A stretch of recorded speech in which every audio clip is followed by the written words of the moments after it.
My name is Jason, and for 7 years I worked as a security guard in downtown Seattle. Most people think security work is boring, staring at screens, writing incident reports, checking cameras. But my job gave me something most people don't have: access to the entire city's surveillance network. Every park, every street corner, every public space had eyes. And I was one of the few who could see through all of them. Linda and I had been married for 12 years. We met in college, got married right after graduation when we were young and stupid and thought love was enough. She worked as a marketing manager at a small advertising firm, and I took the security job because it paid well and had good benefits. Our life was ordinary, predictable, maybe even a little boring. But I was content. I thought she was too. Everything started with a phone call on a Tuesday night. I was working the graveyard shift, half asleep in my chair, when my personal cell phone rang. Unknown number. Jason. The voice was deep, gravelly, like someone who smoked too much. Yeah, who is this? That doesn't matter. Just check the footage from Central Park, Monday around 3 p.m. Camera 17. The line went dead. I stared at my phone for several minutes. Who the hell was that? How did he know my name? How did he know about my job? And most importantly, what did he want me to see? The next day dragged by like torture. I couldn't concentrate on anything. That call kept replaying in my head. When my evening shift started and the office got quiet, I finally worked up the courage to check those recordings. I entered the date, selected camera 17, fast-forwarded to 3 p.m. At first, there was nothing unusual. Typical park scene, people walking dogs, kids on the playground. Then I saw her. Linda was sitting on a bench by the fountain. She wore that blue dress I'd bought her for her birthday last year. Next to her sat a man I'd never seen before. Blonde, about my age, wearing a dark blazer. They were talking, laughing. Then he took her hand. I rewound the footage and watched again. It was definitely Linda. And on Monday at 3 p.m. she was supposed to be at work. At least that's what she told me. My hands shook as I checked other cameras from that day. Camera 4, they walked together down the path. Camera 12, they stood by a car, a red sedan. He put his arm around her waist. I quickly switched to Tuesday. Same time, same bench, same 2 people. Now they were holding hands the entire time. Wednesday, Thursday, Friday. Every day at 3 p.m. they met in the park. Sometimes they just sat and talked, sometimes they walked, sometimes he drove her somewhere in his car. How long had this been going on? I started checking older footage. 1 week ago. 2 weeks. A month. 2 months ago, their first meeting. They met at the park cafe, he asked her something, she answered, they started talking. 2 months. 2 long months while my wife looked me in the eye every morning and lied. When I got home that morning, Linda was making breakfast as usual. She smiled and kissed my cheek. How was work last night? She asked. Fine, I managed, trying to keep my voice steady. How was your day yesterday? Oh, boring. Stuck in the office all day, then straight home. Couldn't even get out for lunch. What? Complete shameless lie. The next few days I lived in a haze.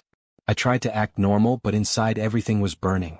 Every time Linda said she was working late or going out with girlfriends, I knew she was going to him. I started monitoring the footage daily. I watched them grow closer. Watched him buy her flowers. Watched them sit so close on that bench their heads almost touched.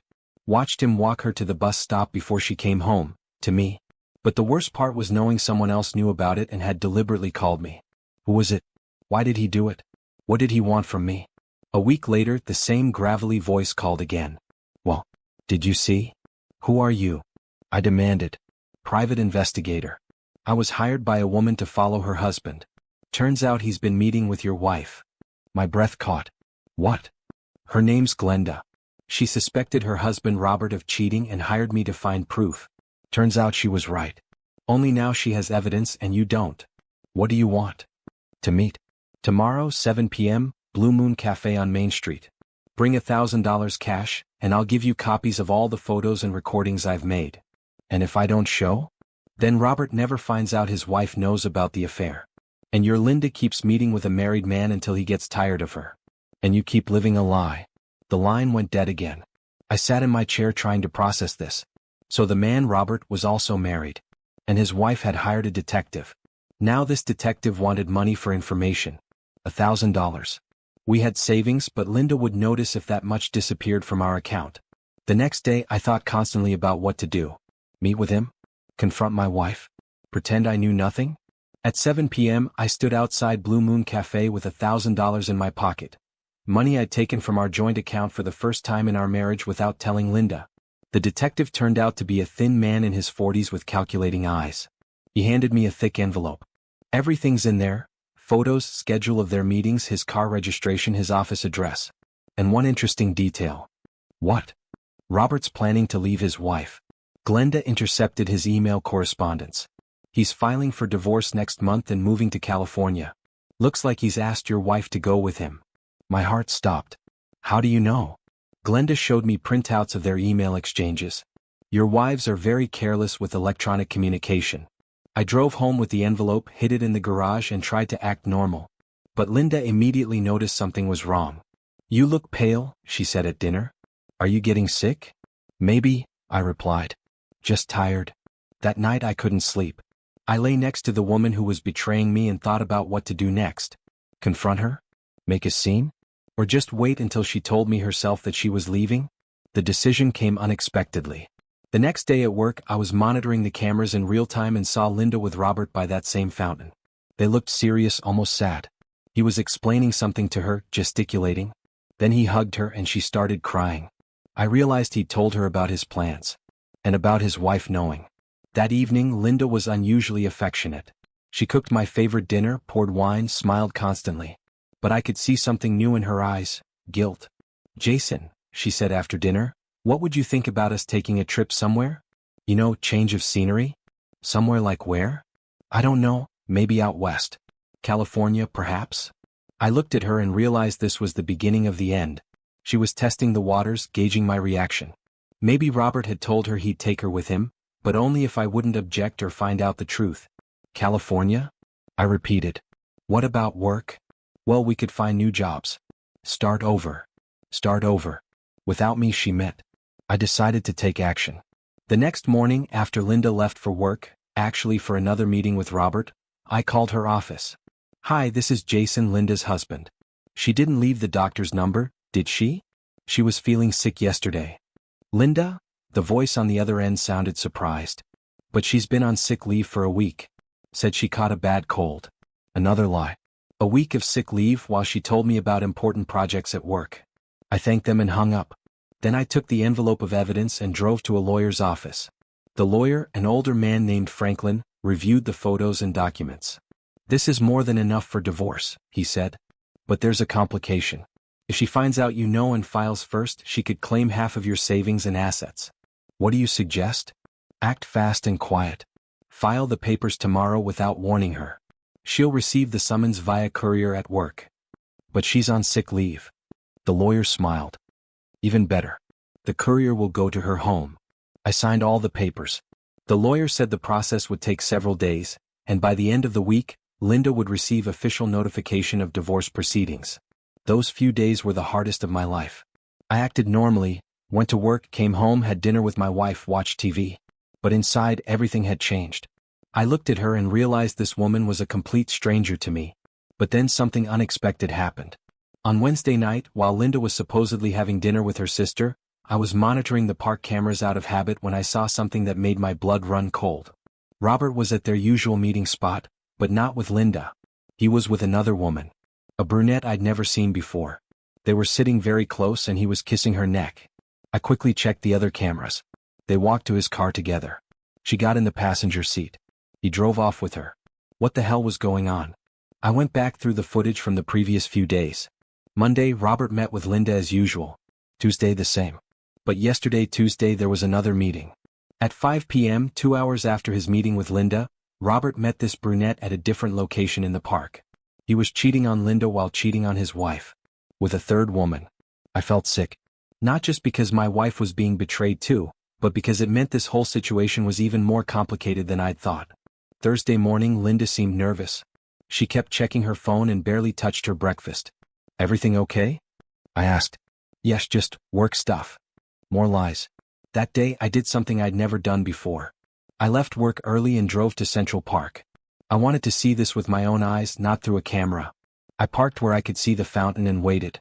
At 3 p.m. sharp, Linda appeared. She sat on the bench and kept checking her watch. 3:15, 3:30, 3:45. Robert never showed up. Linda looked increasingly upset. She called someone on her phone several times but apparently got no answer. Finally at 4:15 she got up and left, looking devastated. I followed her at a distance. Instead of going to the bus stop like usual, she walked to a nearby hotel. The Marriott downtown. She went inside. I waited in my car not knowing what to think. 20 minutes later she came out and she was crying. That evening Linda was different. Quiet, distracted. She kept checking her phone but it never rang. "Linda," I said, "is everything all right? You seem upset." She looked at me with such sadness in her eyes that for a moment I felt sorry for her. "Jason, do you ever feel like your life isn't turning out the way you planned?" "Sometimes." "Why?" She was quiet for a long time. Then she said, "I think I made some mistakes. Big ones." I wanted to tell her I knew everything. I wanted to hold her and tell her we could work through it. But I also wanted to shake her and ask why she'd thrown away 12 years of marriage for a man who was obviously using her. Instead, I just said, "We all make mistakes." Friday morning, Linda got a phone call that changed everything. I was getting ready for work when I heard her gasp in the bedroom. What? Oh my God." She came into the kitchen white as a sheet. "Jason, something terrible has happened. My friend Carol. You remember Carol from my old job? She was in a car accident last night. She's in the hospital." I'd never heard of anyone named Carol, but I nodded sympathetically. "I need to go see her. She's in Portland. I might have to stay a few days." Portland was 4 hours away. And I knew she was lying. "Of course," I said. "Do what you need to do." She packed a bag and left that morning. But instead of driving toward the freeway to Portland, she drove downtown. I followed her again. She parked outside the same hotel. The Marriott. She went inside with her overnight bag. Now I was completely confused. Was she meeting Robert there? But Robert hadn't shown up to their meeting yesterday. Was she meeting someone else? I sat in my car for 2 hours but she didn't come out. Finally I went home. That evening my phone rang. "Linda." "Hi honey, I made it to Portland safely. Carol's doing better but I'll probably need to stay until Sunday." "Okay. Give her my best." "I will. I love you." "Love you too." As soon as I hung up, I felt disgusted with myself. We were both lying to each other now. Saturday morning I couldn't stand it anymore. I drove back to the hotel and asked at the front desk if Linda Marshall was registered. "I'm sorry sir, we can't give out information about our guests." I slipped the clerk $20. "She's my wife. I just want to know what room she's in so I can surprise her." The clerk looked around nervously then checked his computer. "Room 412. I took the elevator to the 4th floor. Room 412 was at the end of the hall.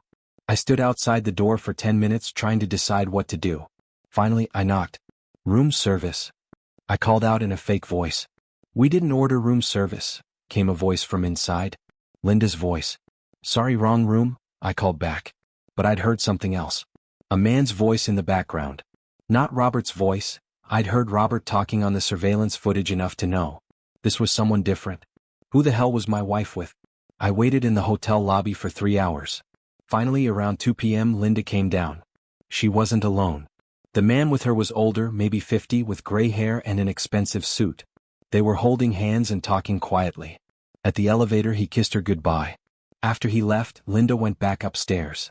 I followed the man outside and watched him get into a black BMW with dealer plates. I wrote down the license number. Sunday evening, Linda came home from her trip to Portland. "How's Carol?" I asked. "Much better. She should be able to go home soon." "That's good. I missed you." She smiled, but it seemed forced. "I missed you too." Monday morning, I used my access to the DMV database to look up the BMW. It was registered to a car dealership downtown. Davidson Motors. During my lunch break, I drove to Davidson Motors. The same BMW was parked in front of the building with "owner" on the license plate. I went inside and asked to speak to the owner about buying a car. "That would be Mr. Davidson," the receptionist said. "But he's in a meeting. Can I have someone else help you?" "I'll wait," I said.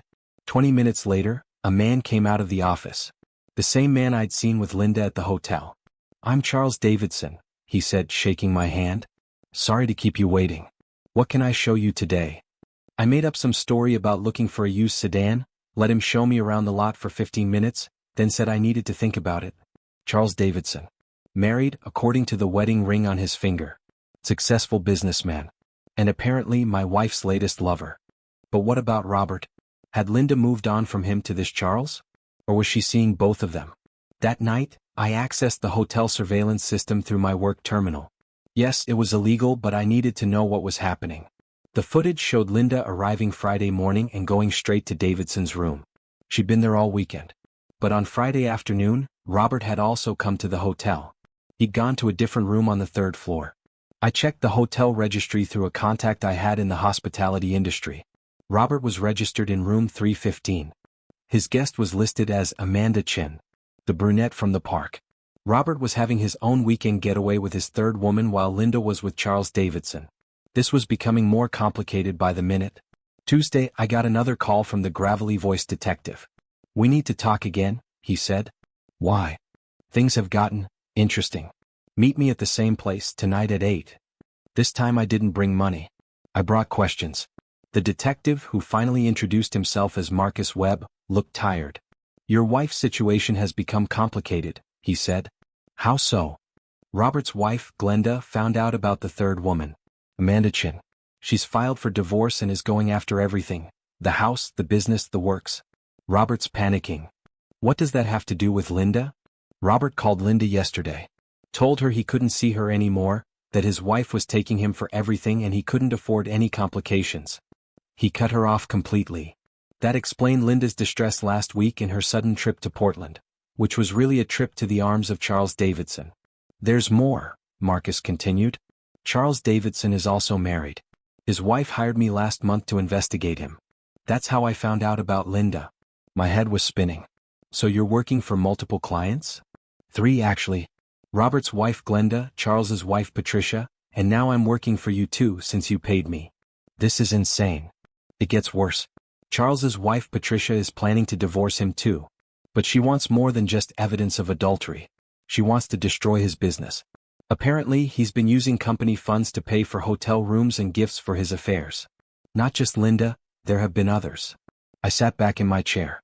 My wife wasn't just an adulteress, she was one of many in this man's collection. "What do you suggest I do?"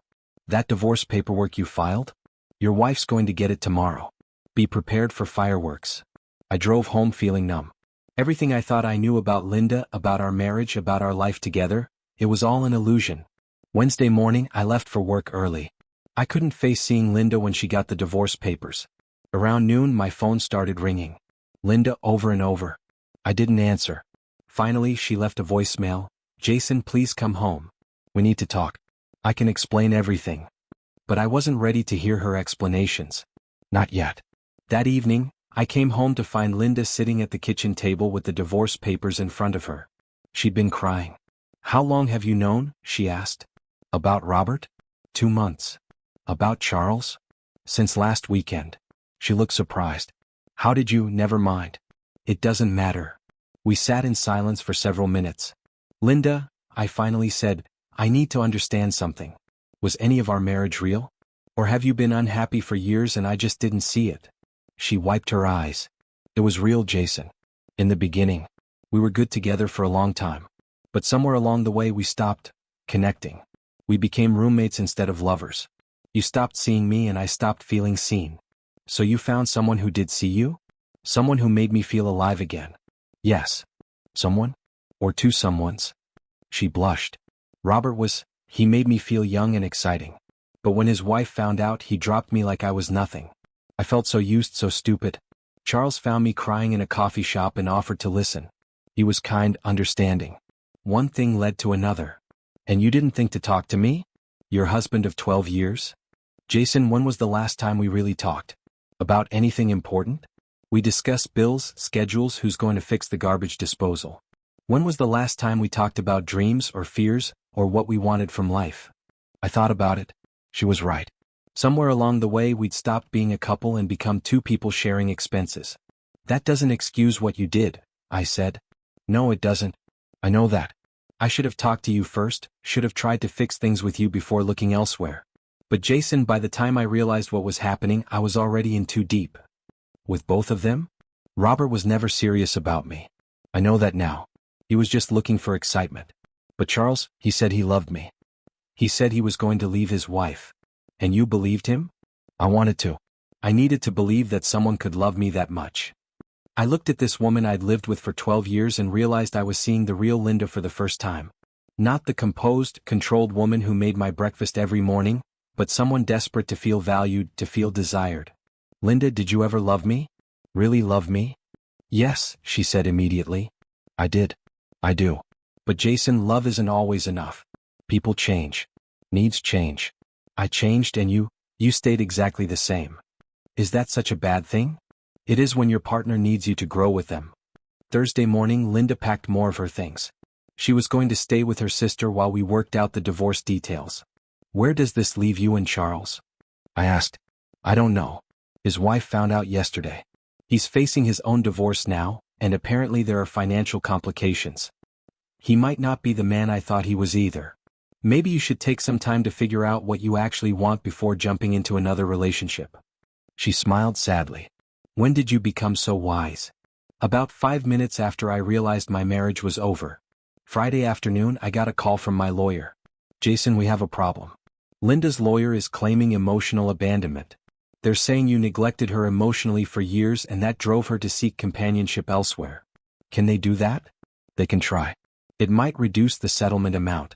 But we have evidence of adultery with multiple partners. That should outweigh their emotional abandonment claim. Multiple partners? Charles Davidson's wife provided us with evidence that he's been having affairs for 3 years. Hotel records, credit card statements, photos. Your wife was just the latest in a long line. I felt sick. Linda thought she was special to Charles, but she was just another conquest. That evening Linda called me. Jason, we need to talk. Can I come over? She arrived an hour later looking devastated. Charles ended it, she said. His wife is taking him for everything, and he said he couldn't afford to have me in his life anymore. Just like Robert. I'm sorry. Are you? Really? I thought about it. Yes, I am. Not sorry that it's over between you and him, but sorry that you're hurting. Despite everything, I don't want you to be in pain.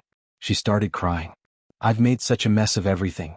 I've lost you, I've lost them, and for what? For the fantasy that someone could love me more than you did. Did I not love you enough, Linda? You loved me the only way you knew how. But Jason, you loved the idea of me, the version of me that fit into your comfortable life. You never saw the parts of me that were restless, that wanted more. What did you want that I couldn't give you? Passion. Adventure. The feeling that I mattered to someone more than their job or their routine or their comfort zone. I would have tried to give you those things if you'd asked. Would you? Really? Or would you have promised to try and then gone back to the same patterns? I couldn't answer that honestly. Maybe she was right. Maybe I would have tried for a week or a month and then slipped back into our routine. So what happens now? I asked. Now we divorce. We sell the house, split everything up, and try to figure out how to rebuild our lives separately. Do you regret it? The affairs? She was quiet for a long time. I regret how I handled it. I regret lying to you, deceiving you. I regret not trying to fix things with you first. But do I regret discovering that I could still feel passion, that I could still be desired? No, I don't regret that. Saturday morning, I was cleaning out the garage when I found a box of photos from our early years together. College, our wedding, our first apartment, vacations we'd taken when we were young and broke but happy. Looking at those photos, I could see it, the gradual change in both of us. In the early pictures, we were looking at each other. In the later ones, we were just standing next to each other looking at the camera. When had we stopped seeing each other? I spent the weekend going through 12 years of accumulated life. Wedding gifts we'd never used. Books we'd bought but never read together. Exercise equipment purchased with good intentions. A life half-lived. Monday morning, Marcus Webb called me with unexpected news. Jason, you need to know something. Robert's wife Glenda isn't who she claims to be. What do you mean? Her real name is Gloria Hendricks. She's been married 4 times, and each time she's hired a private investigator to gather evidence of infidelity, then taken her husbands for everything they're worth. Are you saying she set this up? I'm saying she married Robert knowing he was the type to cheat, then made sure he had opportunities to do so. She introduced him to Amanda Chen at a business conference. She may have even orchestrated his meeting with your wife. How? Linda's advertising firm did work for Glenda's company last year. Glenda knew Linda was in a vulnerable marriage. It wouldn't have been hard to arrange for Robert to accidentally meet her. My head was spinning. Why would she do that? Money. Robert's worth about $2 million. With evidence of multiple affairs, she gets most of it. And she's done this before. What about Charles Davidson? That one seems genuine. His wife Patricia really did hire me to investigate him, and his affairs appear to be his own stupid choices. So Linda was manipulated into the affair with Robert? Possibly. But Jason, she still made the choice to cheat. And she chose to continue with Charles on her own. That evening, I called Linda and asked her to meet me for coffee. We went to a neutral place, a Starbucks downtown. Linda, I need to ask you something and I need you to be completely honest. How did you meet Robert? She looked surprised. At the park. Why? Think carefully. Did anyone suggest you go to that park that day? Did anyone mention that it was a nice place to have lunch? She frowned, thinking. Actually, yes. A client mentioned it. Said it was peaceful, good for clearing your head during a busy day. What client? A woman named Glenda. She owns a consulting firm. We did some marketing work for her last year. Why are you asking? I told her everything Marcus had discovered about Glenda/Gloria. Linda went pale. Are you saying I was targeted? It looks that way. For the Robert affair anyway. The Charles thing was your own choice. Oh my God. She put her head in her hands. I feel like such an idiot. Linda, you were manipulated. That doesn't excuse the choices you made afterward, but the initial affair, you were set up. How do you feel about that? She asked. Does it change anything? I thought about it. It explains some things.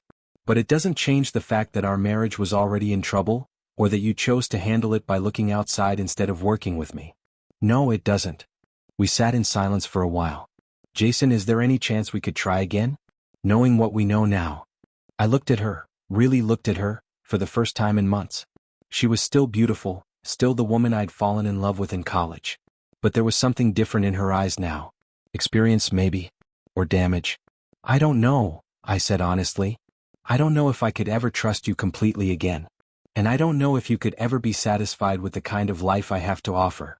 What if we both tried to change? What if we both worked to become better partners? Maybe. But Linda, even if we could work through the trust issues, we'd still be the same people we were before. You'd still crave excitement and passion, and I'd still be a security guard who likes routine and predictability. People can change. Can they? Really? Or do they just pretend to change for a while before reverting to who they really are? She didn't have an answer for that. The divorce was finalized 3 months later. Linda got a third of our savings and her car. I kept the house and my retirement account. We were both represented by lawyers, so we barely had to speak to each other during the proceedings. Charles Davidson's divorce was messier. His wife got the car dealership and most of his assets. He left town shortly afterward. I heard he moved to Arizona to start over. Robert's situation was the most dramatic. When Gloria's scheme was exposed, he tried to fight the divorce, but it was too late. She had legal evidence of adultery with 2 women, and Washington state favored her in the settlement. She walked away with most of his money and property. But the story didn't end there. 6 months after our divorce was final, I got another call from Marcus Webb. Jason, you're going to want to hear this. Gloria Hendricks just tried to hire me for another job. What kind of job? She wants me to investigate her new boyfriend. Apparently, she's moved on to her next target. Who? A security company owner named Frank Morrison. Divorced, wealthy, lonely. She's following the same pattern. Why are you telling me this? Because Frank Morrison is your new boss, isn't he? You started working for Morrison Security last month. My blood ran cold. Frank had hired me after my old company downsized. He seemed like a good man, honest, hardworking, still grieving his wife who had died 2 years earlier. Marcus, we have to warn him. We can try. But he's not going to want to believe it. They never do when they're in love. I arranged to meet with Frank privately. It was one of the most difficult conversations I'd ever had.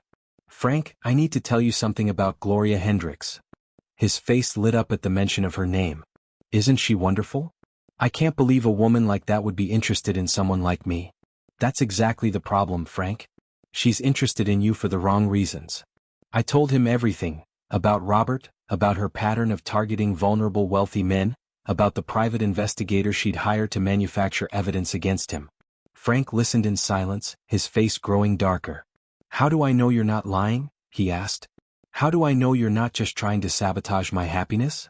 Because I've been where you are. I know what it's like to discover that someone you trusted has been lying to you. I showed him the documentation Marcus had provided about Gloria's previous marriages and schemes. Frank studied the papers for a long time. Finally, he looked up at me. What do you think I should do? End it? No. Before she has time to set you up. But Jason, what if you're wrong? What if she really cares about me? Then you test her. Tell her you've had some financial setbacks, that you're not as wealthy as she thinks. See how she reacts. Frank took my advice. He told Gloria that his company was struggling and he might have to sell it. According to him, she suddenly became much less available. Their romantic dinners turned into quick coffee dates. Her talk about their future together stopped. Within 2 weeks, she'd broken up with him, claiming she needed space to figure things out. "Thank you," Frank said to me afterward. "You saved me from making a terrible mistake." "We have to look out for each other," I replied.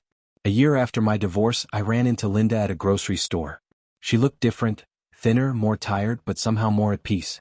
"How are you doing?" I asked. "Better," she said.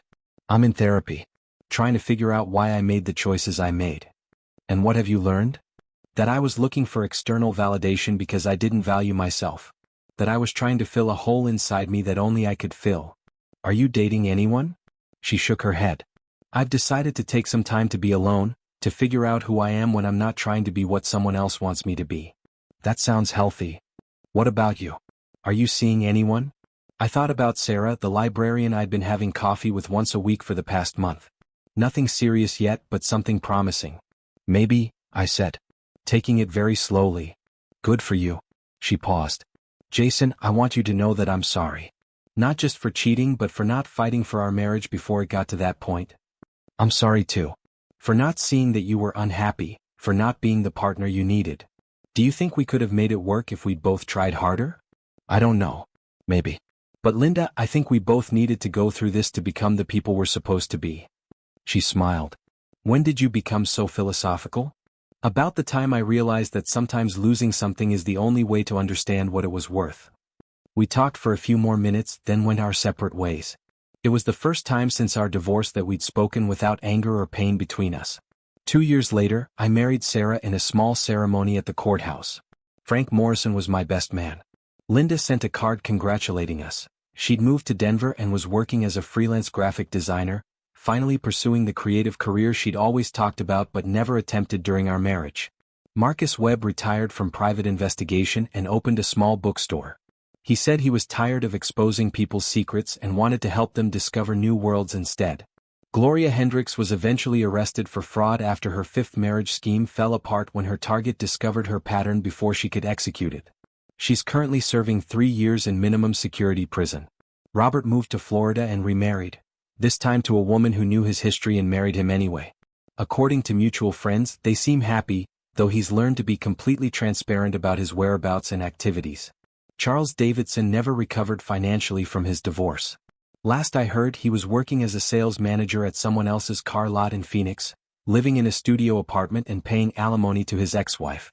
As for me, I eventually left security work and used my knowledge of surveillance systems to start my own consulting business, helping small businesses install and monitor their own security setups. It's more rewarding than watching strangers through cameras all day. Sarah and I have built something different from what Linda and I had. We talk about everything, our fears, our dreams, our daily frustrations. We make an effort to see each other, really see each other, not just the comfortable, familiar person who shares our space. Sometimes I wonder what would have happened if Linda had come to me first, if she'd said, "Jason, I'm not happy, we need to change things or I'm going to lose myself." Would I have listened? Would I have been capable of becoming the person she needed? I'd like to think so, but honestly I don't know. Maybe we were both too comfortable, too afraid of rocking the boat. Maybe some marriages have to end for both people to learn how to be in a healthy relationship. The funny thing is, I'm grateful now for that anonymous phone call that started everything. If that detective hadn't called me, I might have lived for years more in ignorance, married to someone who was slowly disappearing from our relationship. We both would have stayed trapped in a life that was slowly killing who we really were. 3 years after our divorce became final, Linda called me on what would have been our 15th wedding anniversary. "I know this might seem strange," she said, "but I wanted to thank you." "For what?" "For letting me go. For not fighting the divorce, for not trying to drag it out or make it ugly. For giving me the space to figure out my life." "You don't need to thank me for that." "Yes, I do. A lot of men would have tried to destroy me after what I did. You could have made my life hell and you didn't. Linda, despite everything that happened, we loved each other for 12 years. That has to count for something." "It does. And Jason, I'm happy. Really happy for the first time in years. I hope you are too." "I am." "Good. That's all I wanted to know." After she hung up, I sat in my home office and thought about the journey that had brought me here. The betrayal that had destroyed my first marriage had taught me things about love and trust and communication that I never would have learned otherwise. Sarah came into the room and put her hands on my shoulders. "Who was on the phone?" she asked. "Linda. She called to say she was happy. How do you feel about that?" I thought about it. Glad. I want her to be happy. We weren't right for each other, but that doesn't mean I wish her ill. Sarah kissed the top of my head. "That's why I love you. You have the capacity to forgive without forgetting the lessons." That night, as Sarah slept beside me, I reflected on how different this felt from my first marriage. With Linda, I'd always felt like I was walking on solid ground that could give way at any moment without warning. With Sarah, I felt like we were building our foundation together, stone by stone, testing each piece before we placed it. The cameras that had revealed my wife's betrayal taught me that the truth is always there if you know where to look for it. But more importantly, they taught me that some truths are worth facing no matter how much they hurt, because living in ignorance isn't really living at all. Sometimes, late at night when I can't sleep, I still think about that moment when I first saw Linda on camera with Robert. The shock, the disbelief, the way my whole world shifted in an instant. At the time, it felt like the worst moment of my life. Now I know it was actually the moment my real life began. The cameras don't lie. But sometimes, the truth they show you is exactly what you need to see to become who you're supposed to be. 5 years have passed since that first phone call. I'm 42 now, remarried, running a successful business, and genuinely happy for the first time since I was young. Linda is 39, living in Denver, engaged to a man who appreciates her artistic nature and encourages her creativity. We exchange Christmas cards now, and occasionally she'll send me pictures of her artwork. She's talented. I never realized how talented until she had the freedom to pursue it. Marcus Webb's bookstore is thriving. He specializes in mystery novels, which he says is ironic given his former profession. The difference, he told me, is that fictional mysteries always get solved, and they usually have satisfying endings. Frank Morrison expanded his security business and now has 12 employees. He's dating a widow from his church and they're taking their time, both having learned that rushing into relationships can be dangerous. But the most unexpected development came last month, when I got a call from the Seattle Police Department. "Mr. Carter? This is Detective Rodriguez. We understand you used to have access to the city surveillance system?" "Yes, when I worked for downtown security." "Why?" "We're investigating a series of fraudulent marriage schemes, and we think the perpetrator may have used the camera system to identify and track potential victims. We'd like to consult with you about how someone might have accessed those feeds illegally." It turned out that Gloria Hendricks hadn't been working alone. She'd had an accomplice, someone with technical skills who could hack into security systems and identify wealthy, vulnerable men in public spaces. The police had traced the scheme back several years and discovered at least 12 victims across 3 states. "The interesting thing," Detective Rodriguez told me, "is that your case was what allowed us to identify the pattern. If your wife's affair with Robert Morrison hadn't been exposed, we might never have connected all these cases." So Linda's betrayal, which had felt like a personal tragedy, had actually helped expose a much larger criminal enterprise. Sometimes the most painful experiences in our lives serve purposes we can't see at the time. I testified at Gloria's trial, explaining how the surveillance system worked and how it could be misused. She was ultimately convicted of fraud, conspiracy, and identity theft. Her sentence was extended to 7 years. During the trial, I learned that Linda and I weren't the only marriage that had been destroyed by Gloria's schemes. There were dozens of couples who had been torn apart so that Gloria could profit from their pain. But here's what I found most interesting. Of all the marriages that Gloria had targeted, only 3 couples had managed to rebuild their relationships afterward. The rest, like Linda and me, had divorced. The difference, according to the court psychologist who testified, was communication. The couples who survived had been willing to acknowledge their relationship problems and work on them together. The couples who didn't survive, like us, had fundamental incompatibilities that the crisis had exposed rather than caused. "Your marriage didn't end because of the affair," the psychologist explained to me during a break in the proceedings. "The affair happened because your marriage was already ending. The betrayal was a symptom, not the disease." That gave me a strange sense of peace. It meant that Linda and I weren't victims of circumstance. We were 2 people who had grown apart naturally and just hadn't been willing to admit it until external forces made it impossible to ignore. After the trial ended, I did something I hadn't done in years. I drove to Central Park and sat on the bench where Linda and Robert used to meet. It was a beautiful spring day, and the fountain was surrounded by families with young children.